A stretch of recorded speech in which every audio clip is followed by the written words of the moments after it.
आप सबको हरितालिका तीज की बहुत ही हार्दिक शुभकामनाएं। आज हरितालिका तीज है।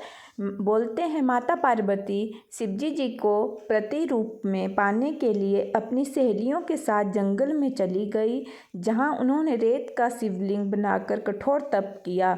उनके घोर तप से प्रसन्न होकर शिवजी जी ने उन्हें दर्शन दिए और पत्नी के रूप में स्वीकार कर लिया। और आज मेरे मम्मी जी के घर पे जो है हरितालिका तीज का उद्यापन है, और मैं नहीं जा पाई क्योंकि मेरे जो ताऊ ससुर जी हैं उनकी डेथ हुई थी, तो फिर मैं नहीं जा सकती थी।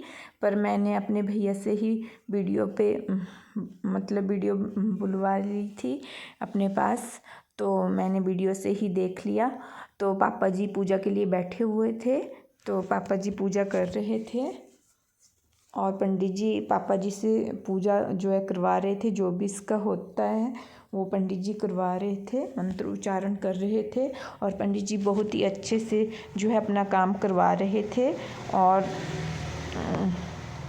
और फिर जो है सामने सेज्जिया का सामान भी रख दिया था, और थोड़ी ही देर में सेज्जिया भी हो जानी थी। तो यहाँ पे सेज्जिया स्टार्ट हो गई। पापा जी ने पंडित जी के हाथों में घी लगाया, फिर मम्मी जी ने लगाया, क्योंकि घी लगाना बहुत ही शुभ माना जाता है, उसके बिना जो है ये संपूर्ण नहीं होती।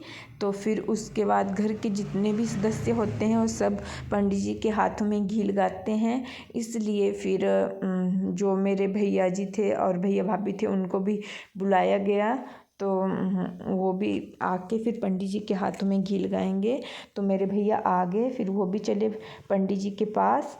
फिर वो चला गया पंडित जी के पास, उसने भी पंडित जी के हाथों में लगाया घी। फिर उसके बाद वो चला गया वहाँ से, और वो वहाँ से चला गया। फिर उसके बाद जो है पंडित जी को उन्होंने पंडित जी की वो फेरियाँ लेनी थी, इसलिए वो ऐसे माथा टेक रहे थे और जो भी कार्य इसका होता है वो कर रहे थे, जैसे भी पंडित जी बता रहे थे।